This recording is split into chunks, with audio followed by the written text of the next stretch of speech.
Hello, मेहर teaching में आपका स्वागत है। आप प्यारे भाइयों और बहनों, जो 10 जनवरी से 24 जनवरी के बीच पटवार का एग्ज़ाम होने जा रहा है, उसी की दृष्टि से मैं आपको राजस्थान अध्ययन 2 11 की क्लास 11 की बुक से सारे चैप्टर सिलेबस वाइज करा रही हूँ, जो इम्पोर्टेंट हैं और बेसिक हैं और आपके एग्ज़ाम में वहीं से क्वेश्चन हमेशा आते हैं। तो देखिए, ये टॉपिक है सिलेबस पटवार का और ये टॉपिक मैं पढ़ा रही हूँ आज आपको। राजस्थान का एकीकरण, स्वतंत्रता आंदोलन, जन जागरण, राजनीतिक एकीकरण, ये आपको मैं करा रही हूँ अभी। इसीलिए आप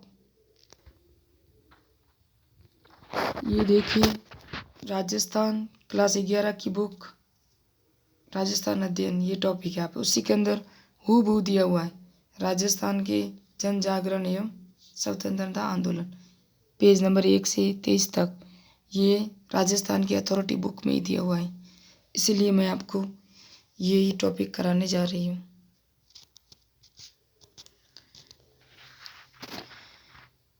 ये देखिए, अध्याय 1 प्रथम अध्याय है राजस्थान में जन जागरण एवं स्वतंत्रता संग्राम 1857 की क्रांति। इसकी पृष्ठभूमि क्या थी, इसके कुछ कारण है 4-5 एक, वो हम देखेंगे तो हमको आसानी से ये समझ में आ जाएगा कि राजस्थान की 1857 की क्रांति क्या थी, क्यों हुई, किस कारण हुई। तो राजस्थान के देसी राज्यों ने अंग्रेजी कंपनी के साथ संधिया की। आपको बताइए, राजस्थान के राजा हुए, इन्होंने मराठों से बचने के लिए सहायक संधिया की थी, जो 1818 में करके मराठों द्वारा उत्पन्न अराजकता से मुक्ति प्राप्त कर ली तथा राज्य की बाह्य सुरक्षा के बारे में निश्चित हो गए, क्योंकि अब कंपनी ने उसके राज्य की बाहरी आक्रमणों से मुक्त सुरक्षा की जिम्मेदारी भी ले ली थी। प्रत्यक्ष में देसी रियासतों पर कोई अधिक आर्थिक भार भी नहीं पड़ा, क्योंकि जो खिराज, ये याद रखना, ये एग्जाम में पूछा हुआ है, खिराज जो मराठों को देते थे, कौन, देसी राजा राजस्थान की रियासतों के चुकाते थे, वही खिराज अब अंग्रेजों को देना था। अतः राजा खुश हो गए कि अब उनका निरंकुश शासन चलेगा। राजाओं को संधियों की शर्तें इतनी आकर्षण लगी कि उन्होंने अंग्रेजी कंपनी की ईमानदारी पर बिना शंका किए संधियों पर हस्ताक्षर कर दिए। परंतु संधियों में उल्लिखित शर्तों को कंपनियों ने अधिकारियों ने जैसे ही क्रियान्वित करना शुरू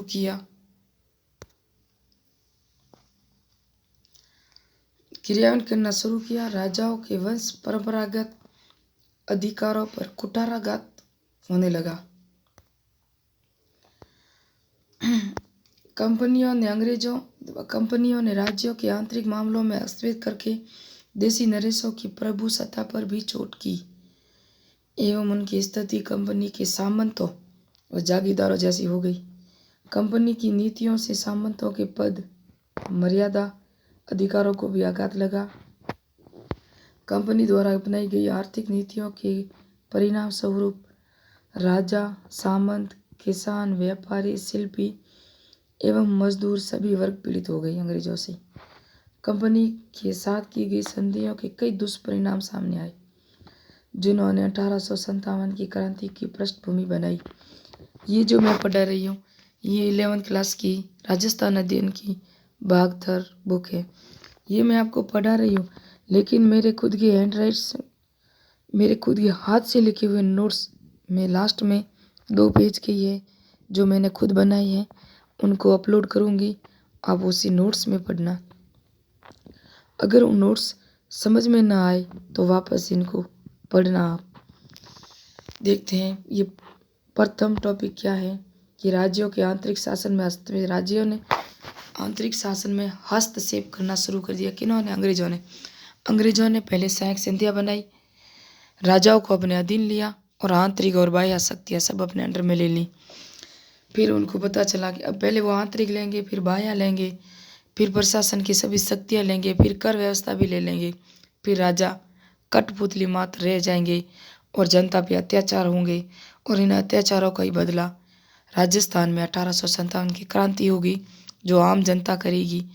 और फिर 1857 की क्रांति का रूप राजस्थान के किसान लेंगे क्योंकि किसान अंग्रेजों के खिलाफ हो जाएंगे। कर की दृष्टि से क्योंकि अंग्रेज कर अधिक लगा देंगे। राजा उनकी परवाह नहीं करते जनता की और ये उदासीन हो जाते हैं। सारा भार अंग्रेजों पे डाल के खुद एकदम खुद एकदम आज़ाद हो गए, जैसे कि कुछ नहीं, मराठों से बच गए तो सब कुछ बच गए। धीरे धीरे उनके हाथ से भी सत्ता जाने लगती है। तब उनको पता चलता है कि अंग्रेजों ने तो सारा काम निपटा लिया और सारी रियासतें अंग्रेजों की कठपुतली बनकर रह जाती हैं। तब कुछ राजा अंग्रेजों का साथ देते हैं, कुछ शासक सामंत क्रांतिकारियों का साथ देते हैं और यूं मिला के 1857 की क्रांति जन्म लेती है और धीरे धीरे अब भारत जो गुलाम हुआ था वो आज़ादी की ओर अग्रसर होने लगता है। राजपूत राजाओं के साथ संधियां करते समय अंग्रेजों ने स्पष्ट आश्वासन दिया था कि वे राज्यों के आंतरिक प्रशासन में किसी प्रकार का हस्तक्षेप नहीं करेंगे, मगर अंग्रेजों ने राजाओं के आंतरिक मामलों में हस्तक्षेप किया। जोधपुर के शासक पर दबाव डालकर 1839 में जोधपुर के किले पर अधिकार कर लिया। 1842-43 में, यह आप नोट्स बना लें कि 1839 में जोधपुर अधिकार कर लिया। फिर 1842-43 में अंग्रेजों ने पुनः जोधपुर के मामले में हस्तक्षेप करते हुए नाथों की जागीरें जब्त कर ली और कैद खाने में डाल दिया। फिर 1819 में उन्होंने जयपुर के मामले में हस्तक्षेप किया। अंग्रेजों ने, ये इम्पोर्टेंट टॉपिक है, मोर पॉइंट है कि मांगरोल के युद्ध में 1819-21 में कोटा के महाराव के विरुद्ध दीवान जालिम सिंह की सहायता की।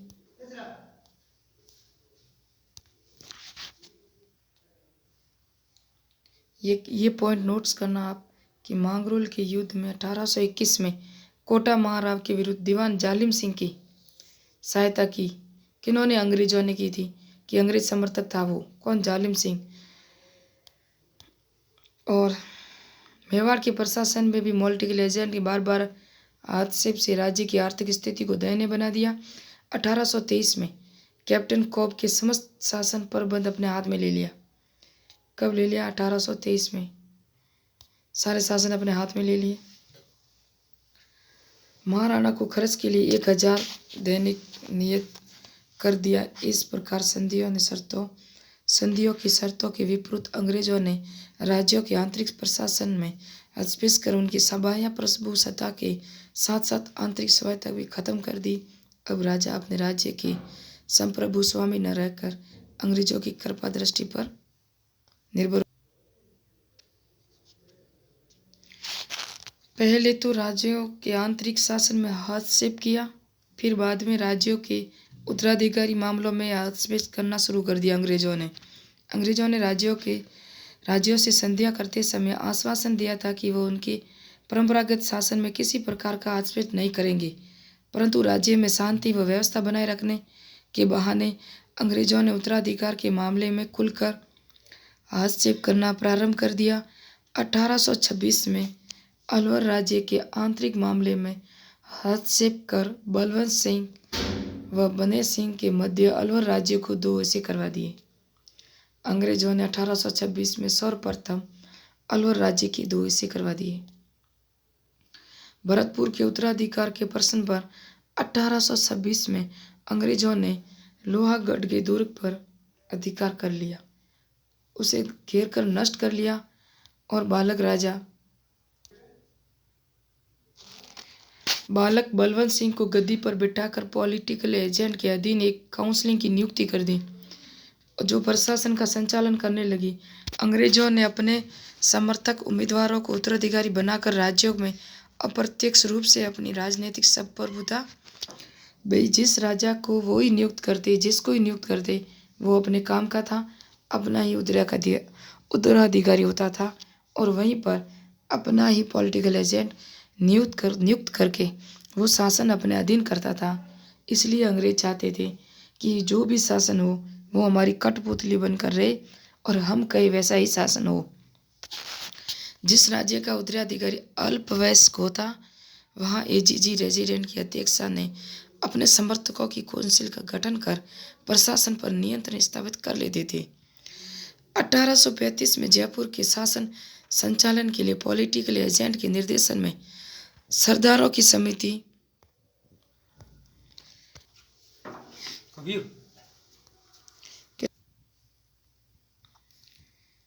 जिस राज्य का उत्तराधिकारी अल्पवयस्क होता था, एजीजी रेजिडेंट की अध्यक्षता में अपने समर्थकों की काउंसिल का गठन कर प्रशासन पर नियंत्रण स्थापित कर लेते थे। 1835 में जयपुर के शासन संचालन में लिए नो पॉलिटिकल एजेंट के निर्देशन में सरदारों की समिति गठित की गई थी। सरदारों की समिति गठित की गई, ये इम्पोर्टेंट है, अब देख दे लेना। और ये 1839 में बांसवाड़ा के महारावल लक्ष्मण सिंह की नाबालिगी के दौरान प्रशासन पर अंग्रेजी नियंत्रण बना रहा। गोद लेने के पर्सन भी अंग्रेज अपना नियंत्रण लादने का प्रयास करते थे। राज्यों की कमजोर वित्तीय सहायता, अब ये तीसरा पॉइंट है।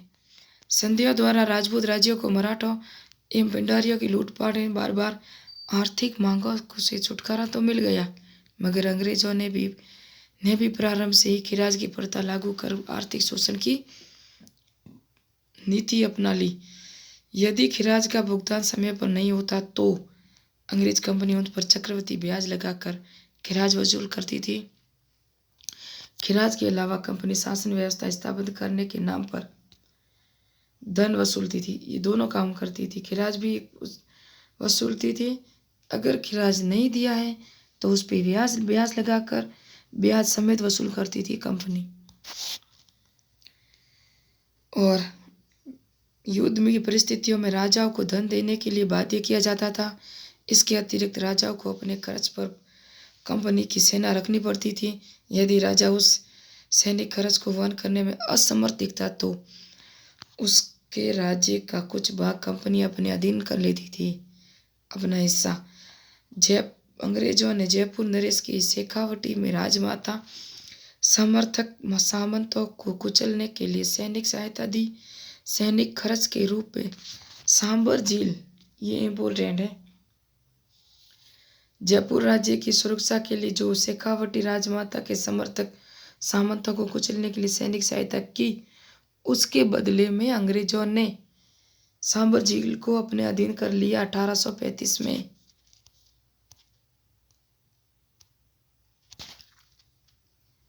और जब जोधपुर की शांति व्यवस्था स्थापित करने का नाम आया तो 1835 में जोधपुर लीजियन का गठन कर उसके खर्च के लिए 1,15,000 रुपये वार्षिक जोधपुर राज्य ने वसूला जाने लगा अंग्रेजों के द्वारा।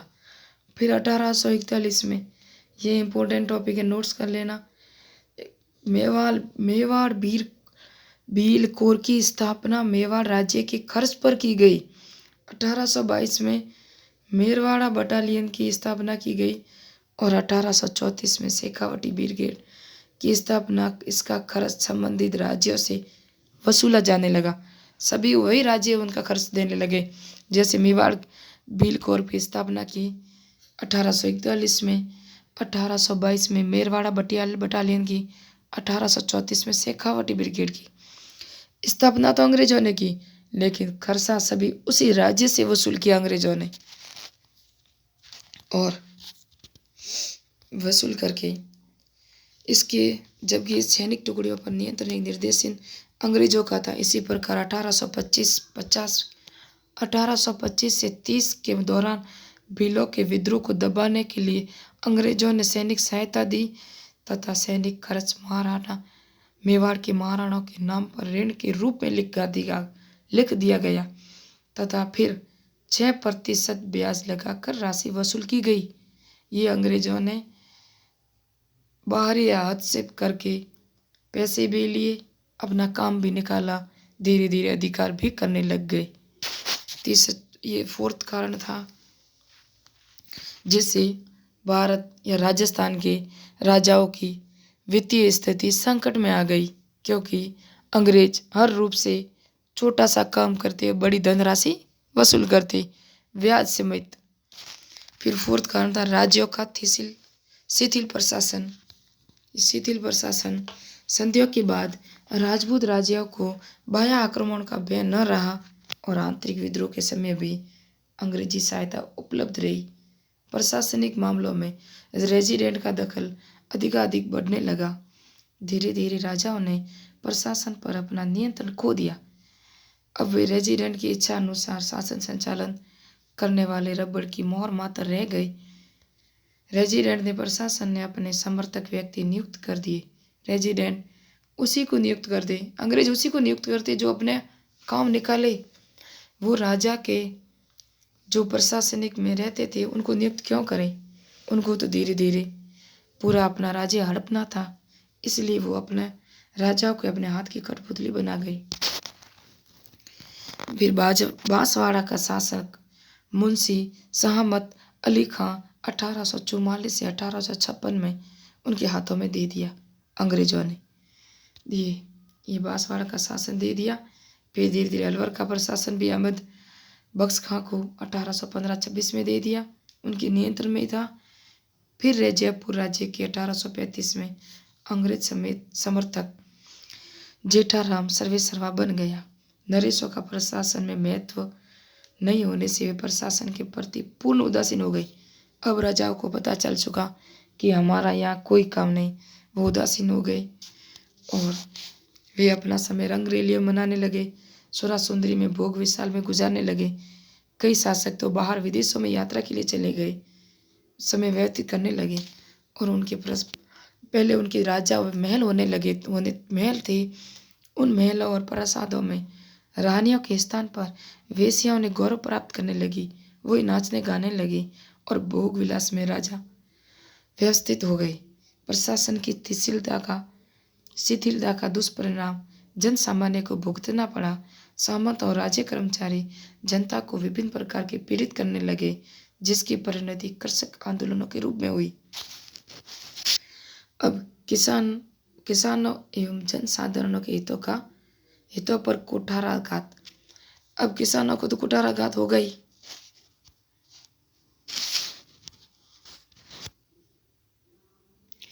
अंग्रेजों के साथ संधियां करने के पश्चात राजपूत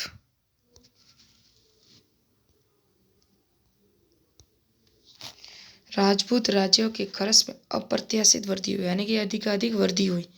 अंग्रेजों ने राज्य से अधिकाधिक खराज लेने का प्रयास किया तथा अंग्रेज रेजिडेंट व सैनिक बटालियनों के ऊपर भी राजाओं को अधिक खर्च करने के लिए बाध्य किया गया। इसके साथ ही विकास कार्यों रेलवे, सिंचाई, सड़क, शिक्षा, चिकित्सा पर खर्च करने से भी राज्यों के खर्च में वृद्धि हुई, जबकि व्यापार पर अंग्रेजी आधिपत्य स्थापित हो जाने से राज्यों की आय में कमी हुई। अतः राज्यों के सारे खर्च की पूर्ति का भार भूमि कर पर भी आ पड़ा, इसलिए भूमि कर बढ़ाना आवश्यक हो गया।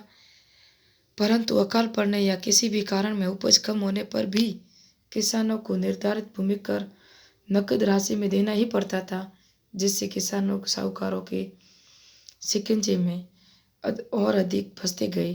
अब किसानों को भूमि से बेदखल भी किया जाने लगा, जबकि अंग्रेजों के आगमन से पूर्व किसानों को भूमि से बेदखल नहीं किया जा सकता था, कभी नहीं किया।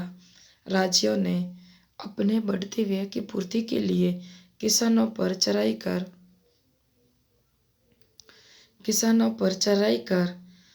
और सिंचाई कर आदि लगा दिए। शासकों ने प्रशासन पर अधिक ध्यान हटाकर यात्रा और मनोरंजन में समय व्यतीत करना शुरू कर दिया और खर्चों की पूर्ति के लिए किसानों पर भूमि कर के साथ साथ अनेक प्रकार के अतिरिक्त कर भार लगा दिए, जिससे किसानों की स्थिति अत्यंत दयनीय हो गई।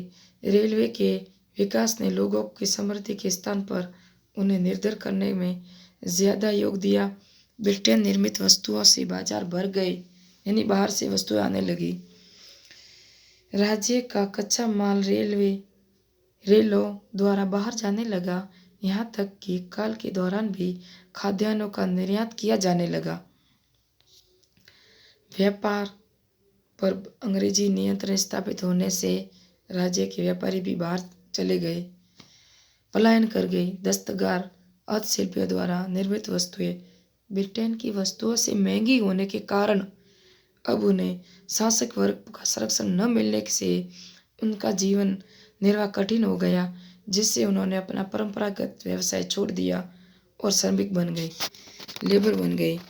इस प्रकार राजपूत राज्यों को अंग्रेजों के साथ 1818 की संधि आकर्षण लगी, मगर इनके परिणाम स्वरूप शासक शक्तिहीन हो गए। सामंतों का अस्तित्व ही खतरे में आ पड़ गया। किसानों एवं जनसाधारण की दशा दयनीय हो गई। इन संधियों का दुष्परिणाम था, ये सब इसी का दुष्परिणाम था। 1857 की क्रांति के दौरान जनसाधारण एवं सामंत वर्ग ने अंग्रेजों के विरुद्ध विद्रोहियों की सहायता की और उसका स्वागत किया तथा बाद में राज्यों का किसान व जनसाधारण के आंदोलनों का सामना करना पड़ा। राजा और प्रजा के मध्य जो सम्मानजनक संबंध थे वे समाप्त होकर शोषक व शोषित में बदल गए। ये था 1857 की क्रांति शुरू होने के कारण कि अंग्रेजों ने सर्वप्रथम राज्य के शासन में कैसे हस्तक्षेप किया, कैसे आंतरिक कार्यों में अपना योगदान दिया और राजाओं को हटाकर अपनी नीति अपनाई। फिर क्रांति का सूत्रपात और विस्तार कैसे हुआ ये देखते हैं। 1857 की क्रांति प्रारंभ के समय राजपूतों में नसीराबाद, नीमच, देवली, ब्यावर, एरनपुरा, खेरवाड़ा में 6 सैनिक छावनियाँ थी, यानी कि सैनिक छावनियाँ थी। इन सैनिक छावनियों में 5000 सैनिक थे, किंतु सभी सैनिक भारतीय थे। मेरठ में हुए विद्रोह। 10 मई 1857 की सूचना राजस्थान की AGG, agent to governor general, इसका पूरा नाम है, जॉर्ज पैट्रिक लॉरेंस को 19 मई 1857 को प्राप्त हुई।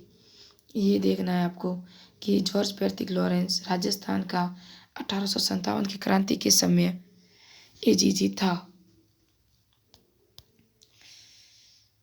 सूचना मिल 1857 लॉरेंस ने 19 मई 1857 को सूचना इसको प्राप्त हुई।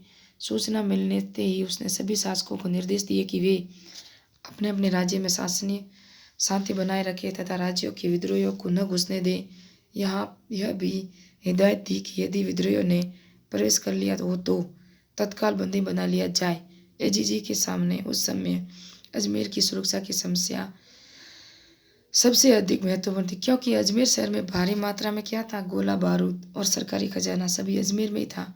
यदि यह सब विद्रोहियों के हाथ में पड़ जाता तो उनकी स्थिति अत्यंत सुदृढ़ हो जाती।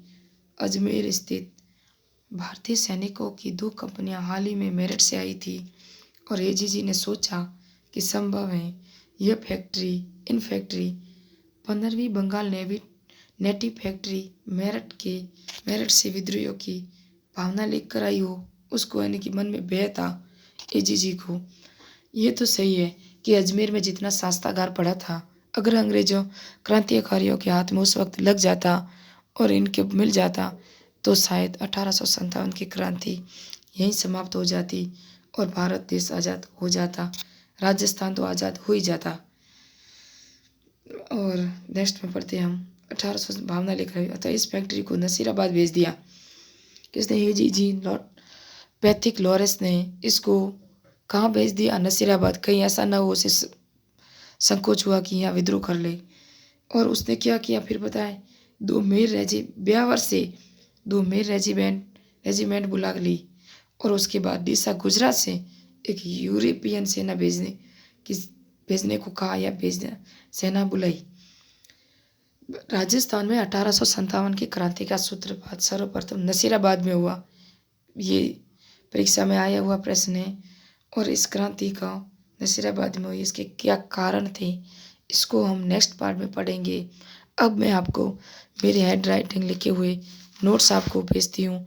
आपको सिर्फ ये सब मैंने लिखा है, जो आपको सुनाया है उसको तो सिर्फ एक बार पढ़ना है, लेकिन मैं जो नोट्स दे रही हूँ वो आपको नोट्स बनाने हैं और वे इम्पोर्टेंट हैं। इसका सारा निचोड़ उस नोट्सों में है। ये देखिए, राजस्थान में जन जागरण एवं स्वतंत्रता संग्राम, ये नोट्स मैंने खुद ने बनाए हैं, ये आप जी देख सकते हैं। ये इम्पोर्टेंट इसका सारा मैंने निचोड़ लिया हुआ है इसमें से। ये देखिए, ये सारा नोट्स है। ये पेज नंबर 2 है, क्योंकि मैं भी पटवार की तैयारी कर रही हूँ और नोट्स भी बना रही हूँ। ये आप वीडियो रोक के देख। मैं इन नोट्सों के माध्यम से भी आपको पढ़ा सकती थी, लेकिन मैंने सोचा आपको पूर्ण जानकारी दे दूँ। और इम्पोर्टेंट तो मैंने यूँ लिख दिया वैसे भी, लेकिन पूरा पढ़ा दूँ तो आपको समझ में आ जाए। फिर इम्पोर्टेंट आपको समझ में आ जाए। और ये आपकी परीक्षा की दृष्टि से अगर इसमें से एक भी प्रश्न ना आए तो एक बार मेरे चैनल को भी डिसलाइक कर देना। अगर आपको पसंद आया हो मेरा वीडियो तो प्लीज़ लाइक कीजिए। मैथ टीचिंग में ऐसे वीडियो देखने के लिए मेरे चैनल को सब्सक्राइब कीजिए। नेक्स्ट वीडियो में इसी 1857 की क्रांति को 2-3 पार्ट में पूरा करूँगी। उसके बाद हाथ से चित्रकलाएँ, हस्तकलाएँ लूँगी, जो राजस्थान माध्यमिक शिक्षा बोर्ड की पुस्तक से ही लूँगी।